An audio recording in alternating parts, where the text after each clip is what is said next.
Salam, selamat siang sahabat terkasih. Kiranya damai sejahtera Tuhan menyertai setiap langkah hidup kita hari ini. Di tengah aktivitas dan kesibukan kita, mari kita mengambil waktu sejenak untuk merenungkan firman Tuhan. Bukan sekedar membaca, tetapi memahami dan membiarkan firman itu berbicara secara pribadi ke dalam hati kita. Hari ini kita akan membaca dan merenungkan 1 Petrus 1 ayat 1-9. Sebuah bagian firman Tuhan yang berbicara tentang identitas kita sebagai orang percaya, pengharapan yang hidup, dan iman yang dimurnikan melalui pencobaan. Mari kita membaca 1 Petrus 1 ayat 1. Dari Petrus, Rasul Yesus Kristus, kepada orang-orang pendatang yang tersebar di Pontus, Galatia, Kapadokia, Asia Kecil, dan Bitinia. Sahabat terkasih, ayat ini langsung mengingatkan bahwa orang percaya disebut sebagai pendatang. Artinya kita hidup di dunia ini, tetapi kita bukan milik dunia ini. Kita adalah bagian dari kerajaan Allah. Identitas ini penting karena cara kita melihat hidup akan menentukan cara kita menjalani hidup.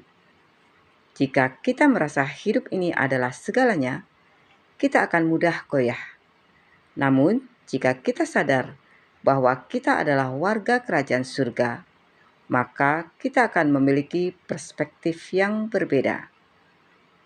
1 Petrus 1 ayat 2, yaitu orang-orang yang dipilih sesuai dengan rencana Allah, Bapa kita, dan yang dikuduskan oleh Roh, supaya taat kepada Yesus Kristus dan menerima percikan darahnya.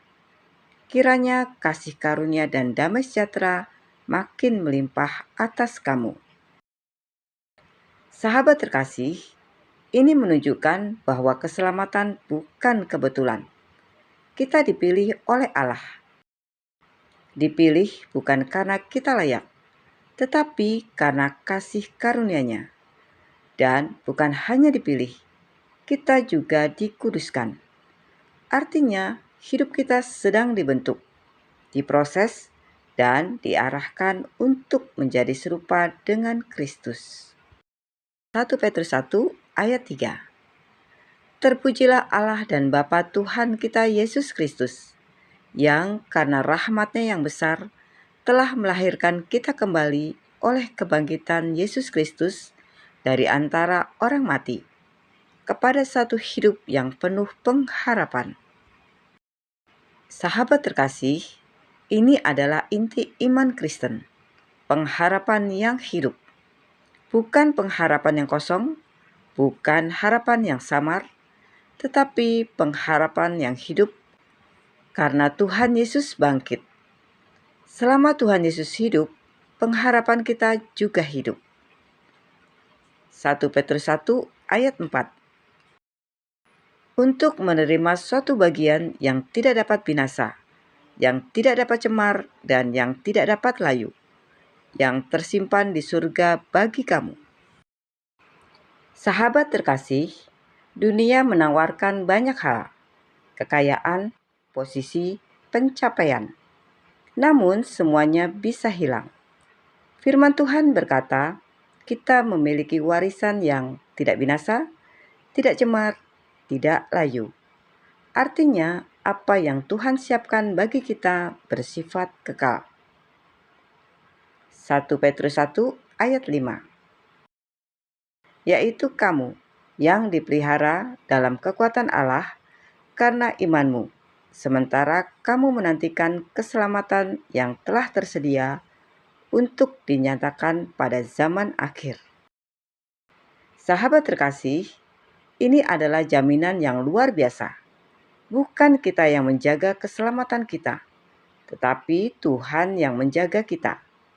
Dalam setiap situasi, dalam setiap musim hidup, Tuhan tidak pernah berhenti bekerja menjaga kita. 1 Korintus 1 ayat 6. Bergembiralah akan hal itu, sekalipun sekarang ini kamu seketika harus berduka cita oleh berbagai-bagai pencobaan. Sahabat terkasih, pencobaan itu nyata, namun firman Tuhan memberikan perspektif. Pencobaan itu sementara. Artinya, apa yang kita alami saat ini tidak bersifat kekal. Ada batasnya. 1 Korintus 1 ayat 7. Maksud semuanya itu ialah untuk membuktikan kemurnian imanmu, yang jauh lebih tinggi nilainya daripada emas yang fana, yang diuji kemurniannya dengan api, sehingga kamu memperoleh puji-pujian dan kemuliaan dan kehormatan pada hari Yesus Kristus menyatakan dirinya. Sahabat terkasih, seperti emas diuji oleh api, iman kita juga diuji melalui pencobaan. Tujuannya bukan untuk menghancurkan, tetapi untuk menunjukkan kualitas iman kita. Iman yang telah dimurnikan akan menghasilkan keteguhan, kedewasaan rohani, kepercayaan yang lebih dalam kepada Tuhan. 1 Korintus 1 ayat 8. Sekalipun kamu belum pernah melihat Dia, namun kamu mengasihinya. Kamu percaya kepada Dia, sekalipun kamu sekarang tidak melihatnya. Kamu bergembira karena sukacita yang mulia dan yang tidak terkatakan. Sahabat terkasih, inilah keunikan iman Kristen. Kita percaya bukan karena melihat, tetapi karena mengenal secara rohani. Kasih kepada Tuhan tidak bergantung pada penglihatan, tetapi pada hubungan. 1 Korintus 1 ayat 9. Karena kamu telah mencapai tujuan imanmu, yaitu keselamatan jiwamu. Sahabat terkasih, tujuan akhir dari iman kita bukan hanya hidup yang lebih baik, keadaan yang lebih nyaman, tetapi keselamatan jiwa. Ini adalah tujuan kekal. Sahabat terkasih, melalui 1 Petrus 1 ayat 1-9, kita diingatkan kembali, kita adalah orang pilihan Tuhan. Kita memiliki pengharapan yang hidup. Kita memiliki warisan kekal. Kita dipelihara oleh kuasa Allah. Pencobaan adalah bagian dari proses.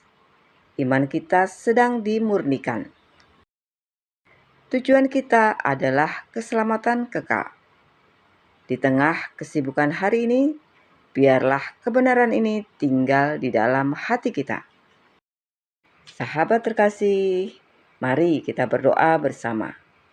Bapa yang setia, terima kasih untuk firman-Mu siang hari ini. Kami diingatkan bahwa kami adalah milik-Mu, dipilih dan dipelihara oleh kuasa-Mu. Di tengah pencobaan hidup, ajar kami untuk tetap percaya bahwa Engkau sedang bekerja membentuk iman kami. Tolong kami untuk tetap berpegang pada pengharapan yang hidup di dalam Kristus. Biarlah hidup kami berkenan di hadapan-Mu. Di dalam nama Tuhan Yesus Kristus, kami berdoa dan mengucap syukur. Amin. Sahabat terkasih, firman Tuhan hari ini mengingatkan bahwa kita adalah milik-Nya, dipelihara dalam kekuatannya, dan memiliki pengharapan yang hidup di dalam Kristus. Sampai jumpa di pembacaan Alkitab berikutnya. Selamat beraktivitas. Tuhan Yesus memberkati.